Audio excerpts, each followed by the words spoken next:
आप जरा इसकी पहले शक्ल देखें जब ये इंग्लैंड जाना था, जब और इंग्लैंड जाके इसकी शक्ल क्या बनी, जरा प्लीज दिखाएं।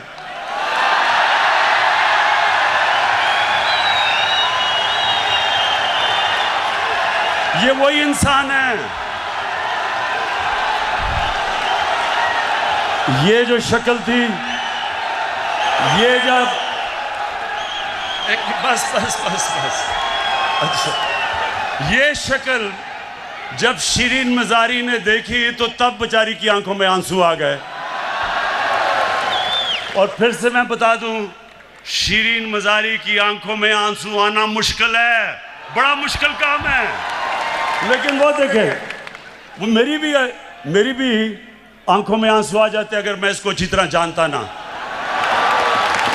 भाई साहब को जरा दिखा दें, ये लंदन में, जरा भाई साहब की आप सुन रहे हैं। पटिशन लगी हुई है लाहौर हाई कोर्ट में। खुदा करे अल्लाह ताला अपने बेपाया फजलो करम से, अगर खुदा करे अल्लाह ताला अपने बेपाया फजलो करम से अगर इजाज़त मिल जाए तो अपने वालिद साहब के साथ होगी, जो कि बहुत ही आम बात है। तो बाकी इनकी दूसरी जो ट्रीटमेंट जारी है, तो हार्ट के लिए इंशाअल्लाह जल्द अपॉइंटमेंट हमारी। बस बस ख्वातीन, रोना नहीं है आपने।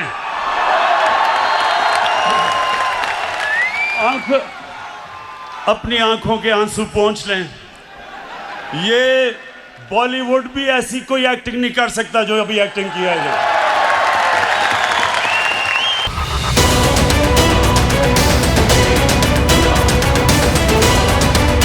अब मैं वो जो दो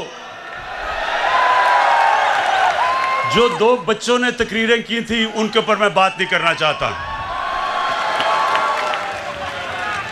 वो एक उनमें से नानी होगी है, लेकिन मेरे लिए बच्चे ही हैं वो।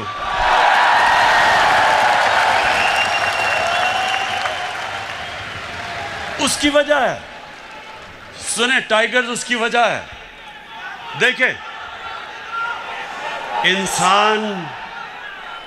इंसान जब तक जिंदगी में स्ट्रगल नहीं करता, वो लीडर तो बन ही नहीं सकता। उन दो बच्चों ने आज तक जिंदगी में 1 घंटा हलाल का काम नहीं किया।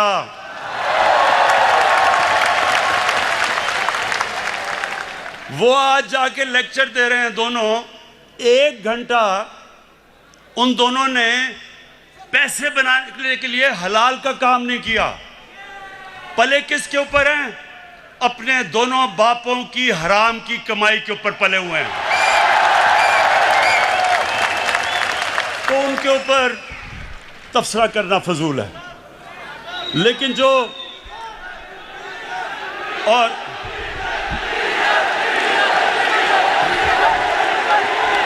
देखें, जो आदमी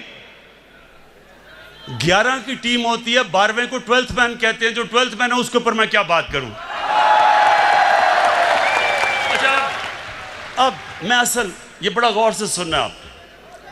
अब मैंने जो असल बात करनी है वो जो लंदन में आज बैठ के जिसने जो कल गुफ्तगू की, मैं उसके ऊपर बात करना चाहता हूं। लेकिन उससे पहले फैसल, सुने उससे पहले आप जरा इसकी पहले शक्ल देखें जब ये इंग्लैंड जाना था, जब और इंग्लैंड जाके इसकी शक्ल क्या बनी, जरा प्लीज दिखाएं।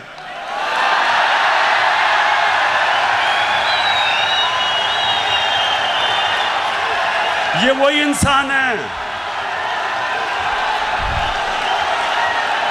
ये जो शक्ल थी, ये जब बस बस बस बस अच्छा, ये शक्ल जब शिरीन मज़ारी ने देखी तो तब बेचारी की आंखों में आंसू आ गए। और फिर से मैं बता दूं, शिरीन मज़ारी की आंखों में आंसू आना मुश्किल है, बड़ा मुश्किल काम है। लेकिन वो देखें, वो मेरी भी आंखों में आंसू आ जाते अगर मैं इसको अच्छी तरह जानता ना। अच्छा, अब एक मिनट, अब जरा वो दूसरा भाई साहब को जरा दिखा दें। ये लंदन में जरा भाई साहब क्यों आप सुन रहे हैं? पिटीशन लगी हुई है लाहौर हाई कोर्ट में। खुदा करे अल्लाह ताला अपने बेपाया फजलो करम से अगर खुदा करे अल्लाह ताला अपने बेपाया फजलो करम से अगर इजाज़त मिल जाए तो अपने वालिद साहब के साथ होगी, जो कि बहुत ही अहम बात है। तो बाकी इनकी दूसरी जो ट्रीटमेंट जारी है तो हार्ट के लिए इंशाअल्लाह जल्द अपॉइंटमेंट। मरियम बस ख्वातीन, रोना नहीं है आपने।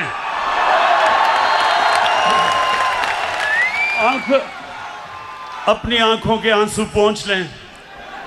ये बॉलीवुड भी ऐसी कोई एक्टिंग नहीं कर सकता जो अभी एक्टिंग किया है। अब सोचे सुने, अब सोचे कि हमारी कैबिनेट के सामने ये एक्टिंग जब हो रही थी, शीरीन मज़ारी रोना शुरू हो गई, तो हमने इसको वापस ही बाहर ही जाने देना था। लेकिन आज मैं सिर्फ ये कहना चाहता हूँ, जो इसने ज़बान इस्तेमाल की पाकिस्तान के आर्मी चीफ के ख़िलाफ़ और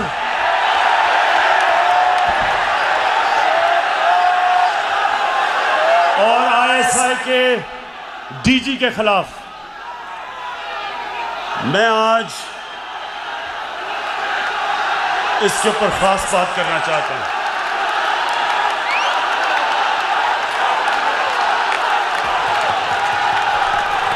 अच्छा खामोशी, सुने जरा मेरी बात, सुने मेरे टाइगर्स और पाकिस्तान के नौजवानों, सुनो गौर से। बर्रे सगीर की तारीख में कभी भी ऐसी हिंदुस्तान में हुकूमत नहीं आई जो मुसलमानों से और पाकिस्तान से इतनी नफरत करती है जितनी नरेंद्र मोदी की हुकूमत करती है। हमारे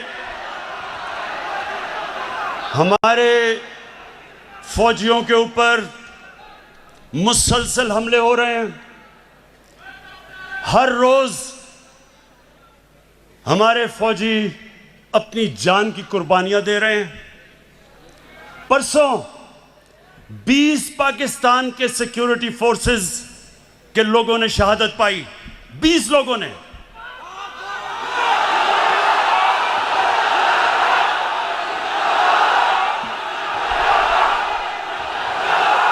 और ये क्यों अपनी जान की कुर्बानियां दे रहे हैं? हमारे लिए, मुल्क के लिए।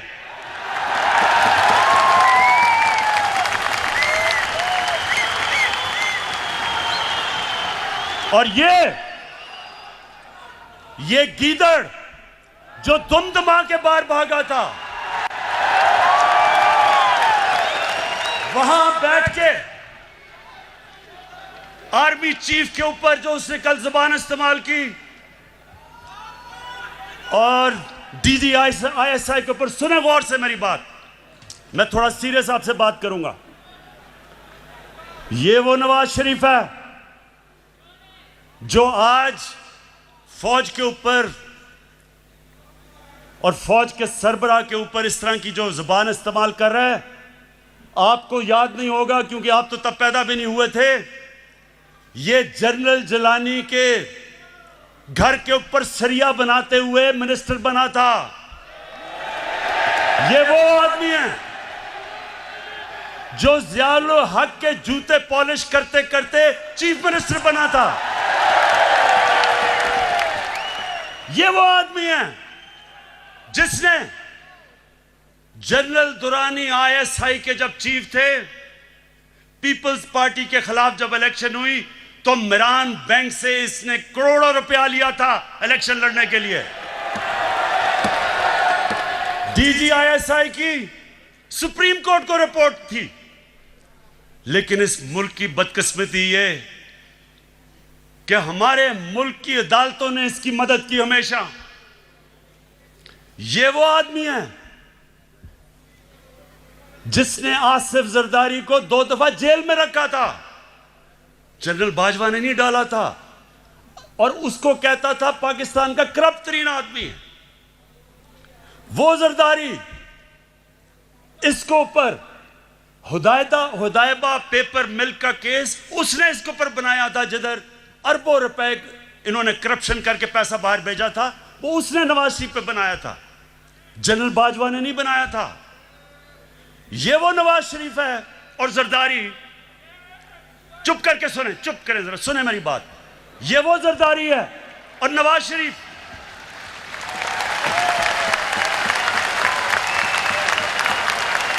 इसने इसके ऊपर, इन दोनों के ऊपर एक किताब निकली थी, उसका नाम था कैपिटलिज्म्स अकिलीज हील। रेमंड बेकर ने किताब लिखी थी। ये इनके पहले दौर के बाद, जब इन दोनों ने 2 दफा बारियां लेकर मुल्क को लूटा था, उसने किताब लिखी और उसके ऊपर पूरा चैप्टर दिया कैसे इन दोनों ने इस मुल्क से पैसा चोरी करके मुल्क से बाहर लेके गए। जनरल बाजवा ने नहीं लिखी थी, रेमंड बेकर ने लिखी थी। उसके बाद 3 और इनके ऊपर किताबें हैं जिनमें आप पढ़ें कि इन्होंने इस मुल्क से कैसी गद्दारी की। एक ओबामा's वॉर, एक है सूस्कीन, उसने किताब लिखी the way of the world.